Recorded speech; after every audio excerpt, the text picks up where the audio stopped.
رب زدني علما.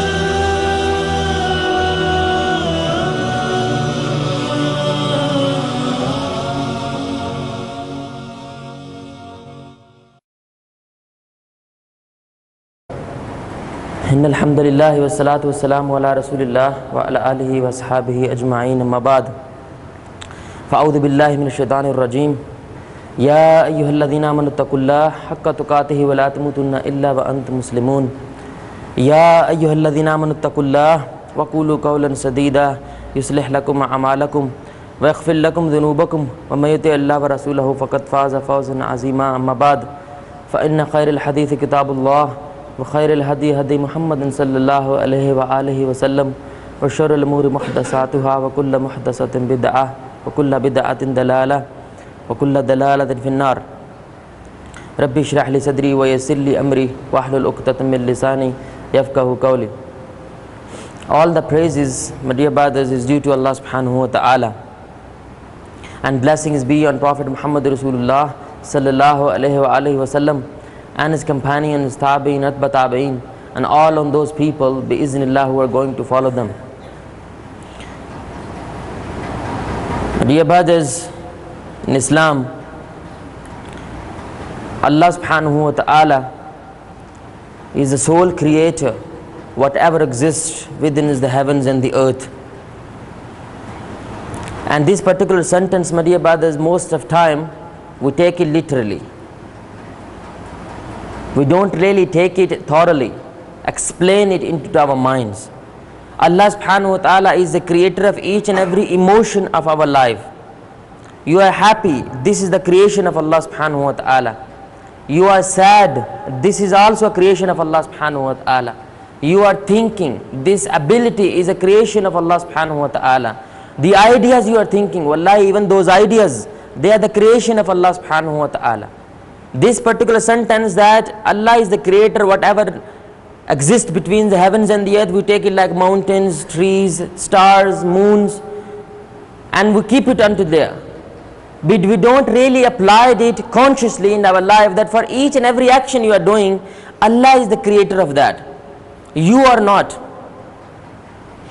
So this mind is created by Allah subhanahu wa ta'ala. And no matter how far you can go, but you cannot, wallahi, you cannot, and you cannot, and you cannot find the purpose of your existence without the knowledge Allah subhanahu wa ta'ala provide to us.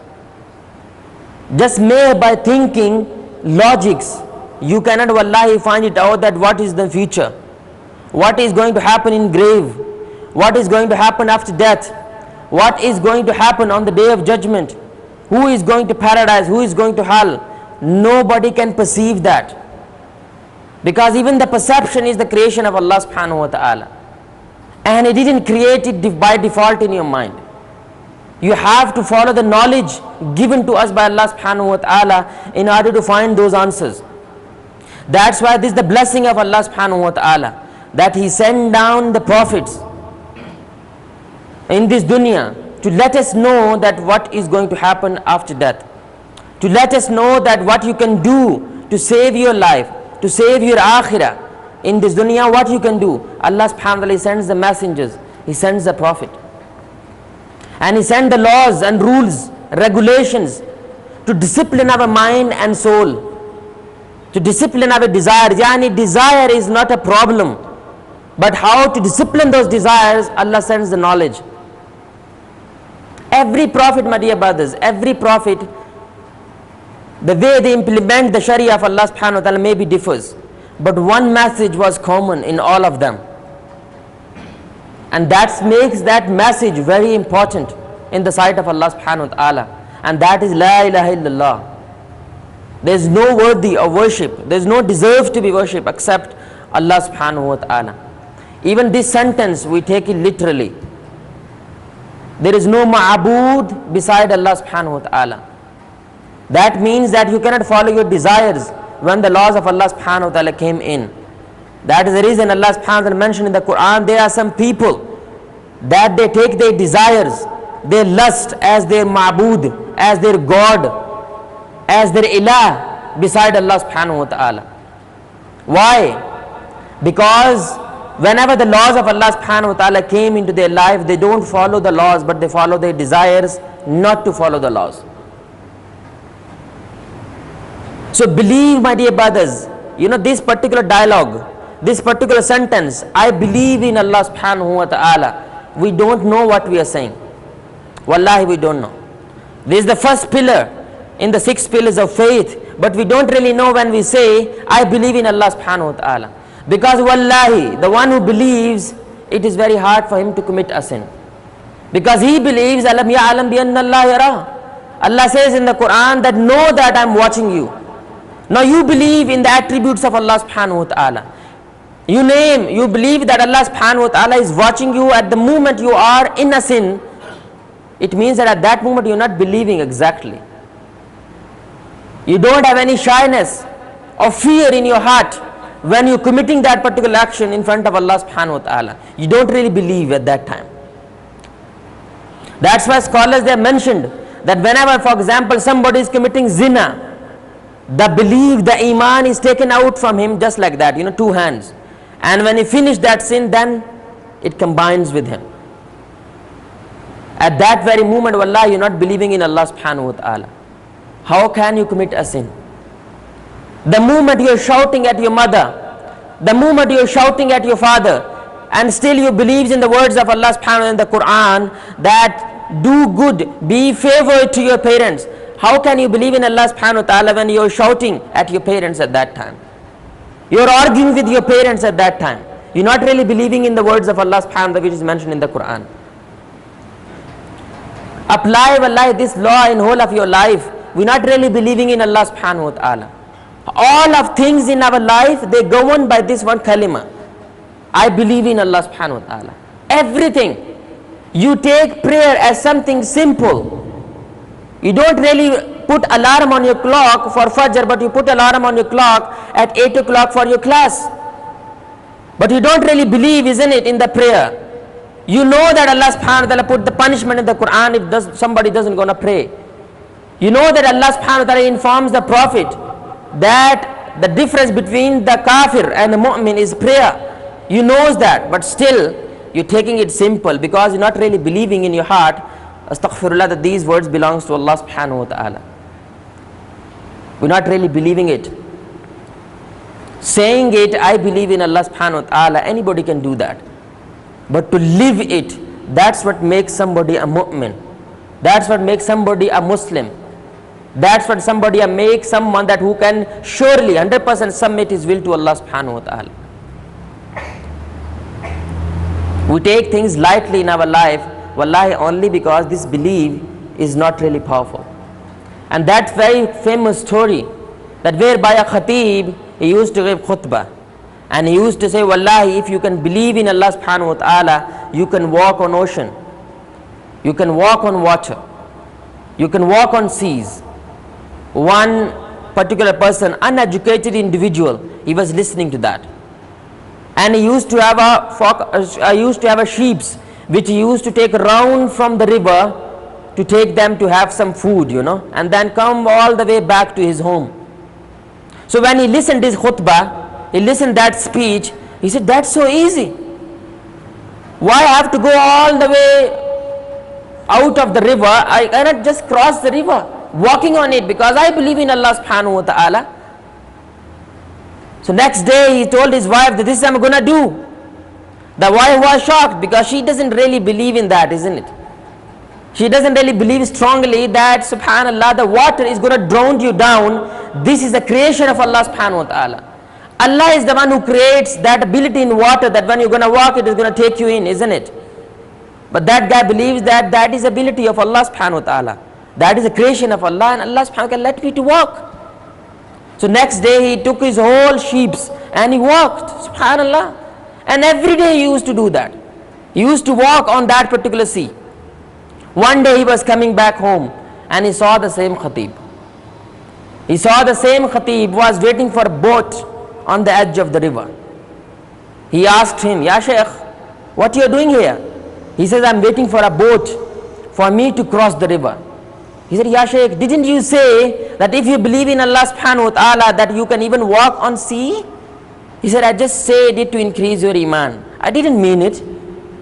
He said, I used to do that every single day. I really believe in Allah subhanahu wa ta'ala. I believe in Allah subhanahu wa ta'ala that He will never let me drown if He doesn't write it for me. Why not you? He was shocked. So he said, let me cross also, and then moment he went in, he drowned down. He went in because he didn't really believe what he says. But the guy who listens to it, he really believed in it. He really got it. He didn't put some logics, reasons, start arguing with his mind that how it is possible or that or that.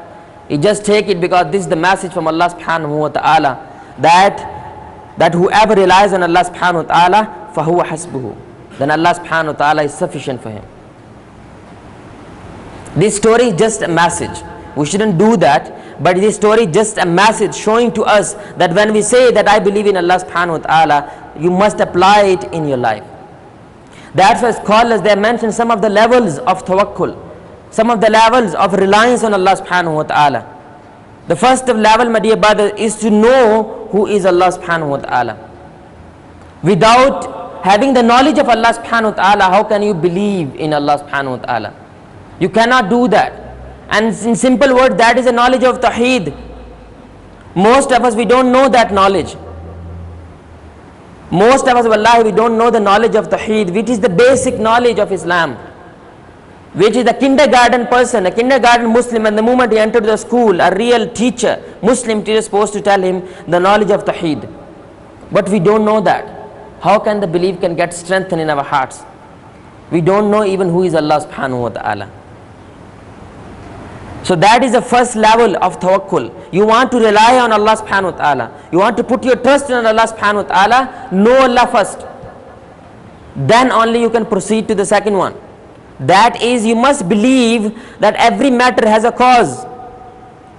Most of the people, they believe like that. Some miracles will happen.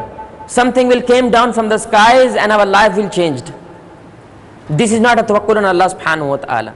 Wallahi, this is not. You have to believe in the means. You have to believe in the asbab, but you don't have to depend on it. That is the only difference. You don't have to depend on your asbab, on your efforts, on your struggles, on your hard work. What you have to depend, it is depending on Allah subhanahu wa ta'ala. But after you put your efforts. That's why the scholars have mentioned a seed. Yes, it is decreed already from Allah subhanahu wa ta'ala that it will blossom into flower. It will blossom into fruits. It will blossom a complete tree. But when? When it is going to follow the asbab, you must put it in. You must give the water. Sunshine have to be there. All those things combined together, then the decree of Allah will come into existence. So that is the second level of tawakkul on Allah subhanahu wa ta'ala. You must believe that every matter have its cause. For anything to be exist in your life, you must put the efforts for it. The prophets, three months, wallahi, they don't have anything to eat. They are the prophets. They went through all of those asbab. They went through all of those means. They have wars. A lot of prophets, they are killed. Our Prophet sallallahu alaihi wasallam, he lost his teeth. He bleed to such an extent that he cannot take off his shoes because of blood. And that is the best of creation of Allah subhanahu wa ta'ala. But he went through all of those means. He went through all of those asbab, and that is the reason after 23 years, Islam was supersede all other faiths, all other isms. And they conquer Makkah. They conquered the capital. Because they went through that asbab, they went through those means. The third one, my dear brother, is to firmly believe in Allah subhanahu wa ta'ala. Firmly believe in Allah subhanahu wa ta'ala. No, you just believe. You put the efforts, you don't get tense. It's a hadith of the Prophet sallallahu alaihi wasallam, wallahi, a very favorite hadith of mine. He said, wallahi, a believer can never be distressed. A believer can never be disturbed. He can never be tense. Because he knows that whatever happening in my life is by Allah subhanahu wa ta'ala. Why I should be tense? Whether I'm tense or I'm happy, this have to happen. So why not just be happy? Why have to choose the tension? This is the third level. You firmly believe, and you firmly believe that whatever is happening in your life is from Allah subhanahu wa ta'ala. And last one, my dear brothers, maybe in the third one, you can think first, isn't it? You will think. You will put some logics in your mind. You will try to gather a lot of data and a lot of arguments you are creating from your minds to let that belief to exist. But the fourth one, without any confusion, this is the highest level of tawakkul. Without any confusion, without any barrier, without any obstacle. If you committed to do something, you will do it. Khalas. No matter what the people they will say, no matter people they're gonna mock on your face, the people they're gonna make abuse of you, just because you follow in the religion of Allah subhanahu wa ta'ala, you will not listen to them, because you rely on Allah subhanahu wa ta'ala. You just tawakkul on Allah subhanahu wa ta'ala. That is the highest level of relying on Allah subhanahu wa ta'ala, my dear brothers. This very topic, most of time it let us bore. We make bored because of this topic, because we not explain in our mind that what this really means when we say wallahi la ilaha illallah. There is a PhD only in Aqidah. People, they used to do only PhD in Aqidah, wallahi. Aqidah only. Beliefs, they used to do PhD in this. But we used to just memorize 4 or 5 type of lines in our mind. This is what we believe in Allah subhanahu wa ta'ala. We believe in prophets, we believe in books, we believe in Allah, we believe in Day of Judgment. Khalas. Our articles of faith, you see, I have knowledge, I know them already. But the moment it comes for you to explain it, wallahi, don't explain it to people, just explain it to yourself. You will be shocked. That's why we lose the confidence. Wallahi, nowadays we lose the confidence. The moment a non-Muslim asks a question, a sweat starts coming on our forehead. It just a simple question on the beliefs of Allah subhanahu wa ta'ala, wallahi, we cannot reply to him. We feel shy to him. We don't really talk to him. We became like so-called modern Muslims in front of him. Why? Why? Because we don't really explain to our mind that what that really means, that I believe in Allah subhanahu wa ta'ala. Wallahi, if you believe, it is very hard for you to smoke. If you believe in Allah subhanahu wa ta'ala, you will never smoke. 400 fatwas. 400. How many? 400 fatwas, my dear brothers, they gather on International Forum of Islam that cigarette is haram. 400. So still you are smoking. There is 2 reasons. Whether you are more knowledgeable than those 400 scholars or 400 muftis, or you are arrogant. You don't really care whatever the people they are mentioning. Imagine these 400 people, they will be witness against you on the Day of Judgment. What will be your reply? Explain it to yourself. So if you really believe in Allah subhanahu wa ta'ala, Allah says in the Quran, Atiullah wa atiur Rasul wa ulil amri minkum. Follow Allah subhanahu wa ta'ala and His Messenger and those who have knowledge among you, who have authority among you. Go to any doctor who will encourage you to smoke or shisha. Any doctor, go to him and ask him. They will never entertain you in a good way. But we still do it because we doesn't really strongly believe in the words of Allah subhanahu wa ta'ala. This body belongs to Allah, it's not yours. And He's going to ask you that how did you use it? Did you preserve it the way it's supposed to be? That's why wallahi scholars they have mentioned that if you're eating a halal food, forget about haram. If you're eating a halal food and now the doctor is sitting beside you and he told you if next spoon of rice you're going to take it, this disease will exist in your body. It is haram for you to take it. You cannot take it. Because this body is not yours. This body belongs to Allah subhanahu wa ta'ala. So the way He give it to you, the same way He will going to ask you, unless some disaster happens from Allah subhanahu wa ta'ala. It is not yours. That is the reason Allah says in Surah Al-Baqarah that don't use your own hands against the destruction of your own body. So this the ayah scholars they have used for smoking, for shisha, for all of those drugs, because you're using your own hands against the destruction of your body. The doctors they say that each smoking, one smoke, you smoke a cigarette, your 5 minutes of your life decreased. 5 minutes of your life decreased. But we don't really care about all of those things because our belief in Allah subhanahu wa ta'ala is not really strong.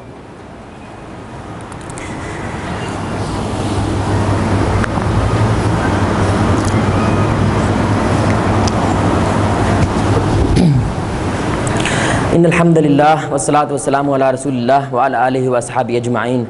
Another thing, my dear brothers, regarding the believing in Allah subhanahu wa ta'ala is very important. And wallahi, this is the only reason that why there is an increasing number of atheists, not only in the world but even among the Muslims. According to statistics, I told you before that 14,000 Muslims, they convert every single day to become non-Muslim, wallahi. Every single day, 14,000 Muslims. And one of the main reason where they stuck in that how Allah look like. Where is Allah subhanahu wa ta'ala? Why we cannot see Allah subhanahu wa ta'ala? Logics, reasoning. And where they got this reasoning? Unfortunately, our education system. Because that education system is not planned to let you to be closer to your purpose of existence. That is worshipping only one Allah subhanahu wa ta'ala. It is not focused to that. So they give you too much reasoning and logic, so you apply that reasoning to everything in your life. Whatever will come, no matter it is Quran, Sunnah, Bible or whatever, you will put it on the test of reasoning. You will put on the test of logics. Let me tell you something. This is very important, wallahi. Seeing is believing. Wallahi, even Muslims, they are believing that. Because we didn't see those things, we doesn't believe in that. But this is a character of a Muslim, a believer. Allah subhanahu wa ta'ala mentioned. The moment Quran begins, Allah subhanahu wa ta'ala mentioned that. Alif Lam Mim, Dhalikal Kitabul la rayba fihi hudal lil muttaqin alladhina yu'minuna bil ghaib. The believers are those that who believe in Allah subhanahu wa ta'ala unseen. If you see, what is the test? If Allah subhanahu wa ta'ala himself came to this dunya, what is test? If the teacher first day in class, he shows you the whole question paper with the answers, then why you're there in university for a whole 4 years? Listen to this very carefully. Seeing is believing is attitude of animals. If I'm right now here, I'm going to call, I'm going to make announcement, there is a fire outside right now. Run. And there is a dog here also. There is a cat also. Do you think they will run? They will never run unless they see the fire. But humans, they will sense it. They will think about it. What is fire? Fire will burn you. Building will collapse. It will fall down on you. So run. So you will just think. You will not see it. You will just trust the information and you will run. But the cat and dog or bitch or a pig sitting in the masjid or in the place or wherever there is announcement came, they have to see it. They will not run. Or maybe you are a panic. You get panic, right? So they will look at that and they will run. They will see and then they will believe. This is the attitude of animals, not the attitude of believers especially. Unfortunately, we believe in that. Whenever the verses of Allah subhanahu wa ta'ala or Allah subhanahu wa ta'ala mentioned through the Prophet sallallahu alaihi wasallam that in the last part of night Allah will put down his hands for whole of the nation, for all of the people, that who is the one that who wants to ask forgiveness and Allah subhanahu wa ta'ala will forgive him, they start thinking about hands. Now that hands Allah subhanahu wa ta'ala mentioned, my dear brothers, just to let us understand that what that really means, the hadith really means. But how the hands of Allah subhanahu wa ta'ala look like, wallahu alam, we don't know. And nobody can know. Nobody see Allah subhanahu wa ta'ala. In biznillah, the believers, when they will go to paradise, they will look at Allah subhanahu wa ta'ala. Then only will know. Allah subhanahu wa ta'ala mentioned that on the day of judgment, he will show his feet. Then whole of the people, they will go to sajda. They will prostrate in front of Allah subhanahu wa ta'ala. Now how his feet look like? Wallahu alam. We do not know. And we don't have to know that. Because Allah subhanahu wa ta'ala didn't inform us that. Why? Because he says in the Quran, Laysa kimisli shay. There is nothing like Allah subhanahu wa ta'ala. There is no one like Allah subhanahu wa ta'ala. We don't have to think those things. Allah subhanahu wa ta'ala is not going to ask you on the day of judgment about this. But if you think what Allah didn't provide you, you can be asked, who told you this? Who told you that my hands are like the hands of a human being? Who told you my feet is like feet of a human being? Who told you that? I didn't told you that. So you keep that information the way Allah subhanahu wa ta'ala put it in the Quran. Because we believe that these are the words of Allah subhanahu wa ta'ala. And we must believe in it. Whether we understand it or we do not. Because that is a belief. That is the belief, my dear brothers.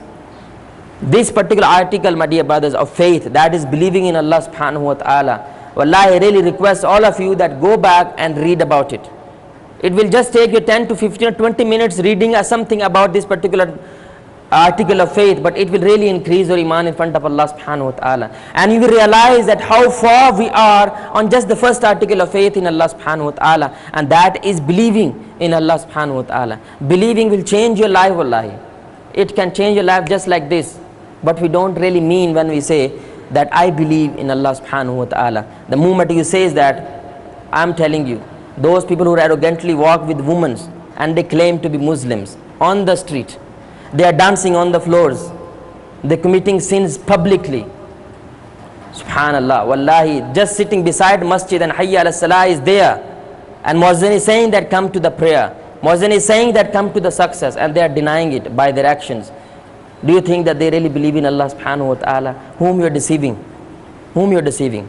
With this question I leave you, my dear brothers. I ask Allah subhanahu wa ta'ala, may Allah strengthen our belief. I ask Allah subhanahu wa ta'ala, may Allah strengthen our belief to such an extent that we can reach to the best level of tawakkul in Allah subhanahu wa ta'ala. I ask Allah subhanahu wa ta'ala, may Allah subhanahu wa ta'ala gather us all in Jannat al-Firdaus, sitting with the Prophet sallallahu alaihi wasallam, looking at the face of Allah subhanahu wa ta'ala as full moon in the sky, bi-iznillah.